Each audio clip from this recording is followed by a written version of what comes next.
Bonjour et bienvenue pour ce culte de février 2025.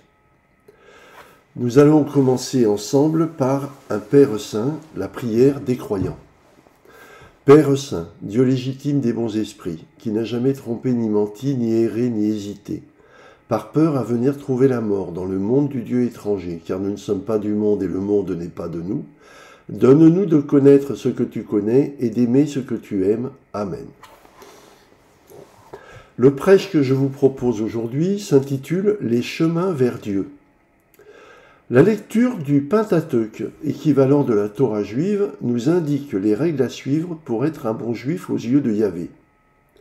De même, le chapitre 5 de l'Évangile selon Matthieu propose un sermon dit sur la montagne qui trace le comportement que doit avoir celui qui souhaite cheminer vers son salut. La mise en exergue de ces deux textes devrait nous aider à confirmer ce qui vient du monde et ce qui vient du spirituel. Le Décalogue, voici le texte issu du chapitre 20 de l'Exode. Elohim dit toutes ces paroles en ces termes. « Je suis Yahvé, ton Dieu, qui t'ai fait sortir du pays d'Égypte, de la maison des esclaves. Tu n'auras pas d'autre Dieu en face de moi. Tu ne te feras pas d'idole ni aucune image de ce qui est dans les cieux en haut ou de ce qui est sur la terre en bas ou de ce qui est dans les eaux sous la terre. Tu ne te prosterneras pas devant eux et tu ne les serviras pas. Car moi, Yahvé ton Dieu, je suis un Dieu jaloux, punissant la faute des pères sur les fils, sur la 3e et sur la 4e génération pour ceux qui me haïssent, et faisant grâce jusqu'à la 1000e pour ceux qui m'aiment et observent mes commandements. Tu ne prononceras pas en vain le nom de Yahvé ton Dieu, car Yahvé n'innocente pas celui qui prononce son nom en vain. Souviens-toi du jour du sabbat pour le sanctifier. 6 jours tu travailleras et tu feras toute ta besogne, mais le 7e jour est le sabbat pour Yahvé ton Dieu. Tu ne feras aucune besogne, ni toi, ni ton fils, ni ta fille, ni ton serviteur, ni ta servante, ni ton bétail, ni ton hôte qui est dans tes portes. Car en 6 jours, Yahvé a fait les cieux et la terre et la mer, et tout ce qui est en eux, mais il s'est reposé au 7e jour.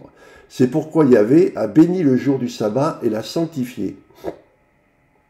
Honore ton père et ta mère, afin que se prolongent tes jours sur le sol que t'a donné Yahvé ton Dieu.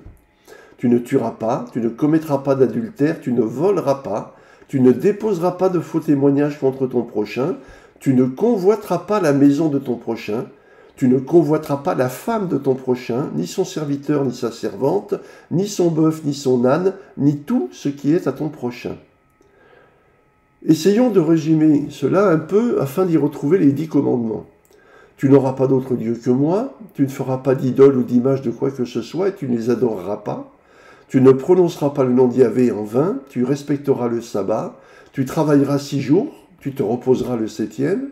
Honore ton père et ta mère, tu ne tueras pas, tu ne déposeras pas de faux témoignages contre ton prochain, tu ne convoiteras pas la maison de ton prochain, ni rien de ce qui est à lui.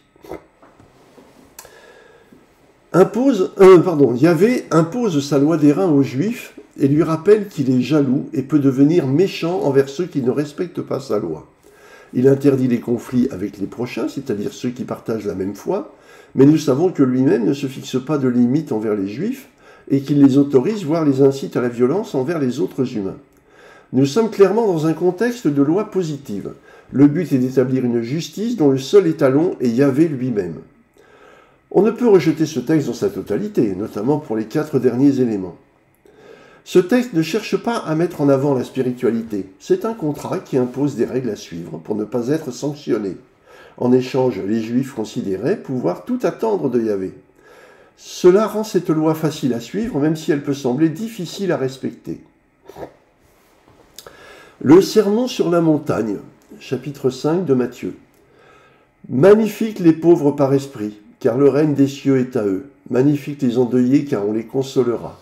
Magnifiques les doux, car ils hériteront de la terre. Magnifiques les affamés et assoiffés de justice, car on les rassasiera. Magnifiques les miséricordieux, car on leur fera miséricorde. Magnifiques les cœurs purs, car ils verront Dieu. Magnifiques les pacifiques, car on les appellera fils de Dieu. Magnifiques les poursuivis pour cause de justice, car le règne des cieux est à eux. Magnifiques vous autres, quand on vous injuriera et poursuivra, qu'on dira de vous, à tort, toutes sortes de mal à cause de moi. Dans ce texte, les choses sont différentes. Il n'est plus question de contrat, mais d'état d'être. Encore faut-il bien le comprendre pour en saisir la profondeur, ce qui n'est pas toujours le cas des exégètes qui s'y sont essayés. Notre approche spirituelle devrait nous aider à y parvenir. Reprenons chaque élément. Les pauvres par esprit, et non pas les pauvres d'esprit, sont ceux qui pratiquent l'humilité. Les endeuillés sont les repentants, qui seront alors accessibles à la consolation. Les doux sont les non-violents, qui n'auront personne pour les combattre. Les affamés et assoiffés de justice sont ceux qui voudront toujours mieux pour tous. Les miséricordieux sont ceux qui n'auront rien à reprocher à quiconque. Les corps purs sont ceux qui ont su laisser leur esprit se libérer de sa gangue mondaine. Les pacifiques sont ceux qui auront su éteindre en eux les passions commandées par la sensualité. Les poursuivis pour cause de justice sont ceux qui auront à subir, mais jamais à accuser. Les injuriés et accusés à tort sont ceux qui suivront la voie du Christ, quelles qu'en soient les conséquences. Ce qui frappe de prime abord à la lecture de ces derniers versets, est leur proximité avec la règle de justice et de vérité que suivaient et suivent les cathares consolés. Tout y parle de nous et jamais des autres, contrairement à la loi mosaïque.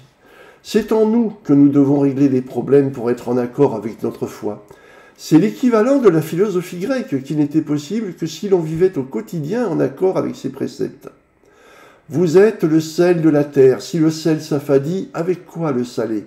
Il n'est plus bon à rien qu'à être jeté dehors et piétiné par les hommes. Là encore, l'exhortation porte sur ce que nous devons être du moment où nous avons conscience de notre état spirituel. Vous êtes la lumière du monde. Une ville située sur une montagne ne peut se cacher. On n'allume pas une lampe pour la mettre sous le boisseau, mais sur le lampadaire, et elle brille pour tous dans la maison. Qu'ainsi votre lumière brille devant les hommes, pour qu'ils voient vos belles œuvres et glorifient votre Père qui est dans les cieux. Ce qui nous est rappelé ici est qu'il ne faut pas agir en secret par volonté élitiste ou par peur, mais au contraire savoir affirmer ce que l'on est sous peine de ne l'être plus. Pour autant, ce n'est pas un appel à la vanité. Ne croyez pas que je suis venu défaire la loi ou les prophètes. Je ne suis pas venu défaire, mais remplir. Car je vous le dis, si votre justice n'a rien de plus que celle des scribes et des pharisiens, vous n'entrerez pas dans le règne des cieux. Ces deux versets peuvent interroger, mais une lecture précise permet de lever l'apparente ambiguïté. Le but n'est pas de rejeter la loi mosaïque, qui, du point de vue chrétien, est accomplie, c'est-à-dire arrivée à son terme, comme toute tâche accomplie. Le but est de lui substituer la bienveillance qui s'exprime à un niveau bien plus élevé. Et pour confirmer les choses, il est clairement précisé que suivre la loi mosaïque est insuffisant pour être sauvé. On retrouve cela dans l'épisode de l'homme riche venu demander à Jésus comment être un homme de bien, puis de préciser ensuite comment devenir un saint. Cela confirme aussi le verset 8-44 de l'évangile selon Jean, où Yahvé est traité de diable, car sa loi égare les esprits saints au lieu de les sauver. Et moi je vous dis que quiconque se met en colère contre son frère sera passible du jugement. Sois vite arrangeant avec ton adversaire pendant que vous êtes en chemin ensemble, de peur que ton adversaire te livre au juge et le juge au garde et que tu sois jeté en prison. Ce précepte de l'arrangement amiable, y compris à perte, est prégnant dans le catharisme. Et on en voit un exemple avec Pierre Authier qui met ses affaires en ordre avant de partir en Italie faire son noviciat avec son frère. Moi, je vous dis que celui qui regarde une femme pour la convoiter est déjà adultère avec elle dans son cœur. On a dit, celui qui renvoie sa femme qui lui donne une répudiation. Et moi, je vous dis que quiconque renvoie sa femme, sauf en cas de prostitution, la rend adultère. Et celui qui se marie avec une répudiée est adultère. Là encore, nous voyons deux points de la doctrine cathare. Limiter les contacts avec l'autre sexe par prudence et par humilité, car la sensualité par laquelle notre âme mondaine nous tient prisonniers ici-bas est très puissante. L'autre point sous-entendu est celui du respect des engagements de couple. On n'abandonne pas l'autre quand cela nous chante, mais uniquement quand les engagements sont accomplis ou quand l'autre nous en détache en toute liberté.